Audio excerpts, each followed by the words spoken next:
দোলনা হোক 1 টাকার কিংবা লাখ টাকার, দুইটিতেই আপনার সন্তানদের মুখে হাসি ফুটবে।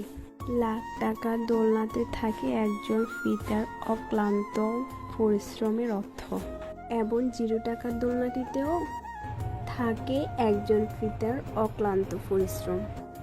দুইটিতেই একটাই উদ্দেশ্য, একটাই মিনিংস, যেন সোনালি দিগন্তের মধ্যে ঝলমল করে তাদের সন্তানদের মুখে হাসি। এই যে সেহা এখন যে দোলনাটিতে দোল খাচ্ছে, এই দোলনাটি আমার পাশের বাসার এক আন্টি এবং আঙ্কেল তাদের সন্তানদের জন্য বানিয়েছে। সব বাবারা চায় তাদের সন্তানদের ভালো রাখার জন্য, সেই জন্য বড়লোক কিংবা গরিবের সন্তানদের মধ্যে কখনো তফাৎ করতে যাবেন না।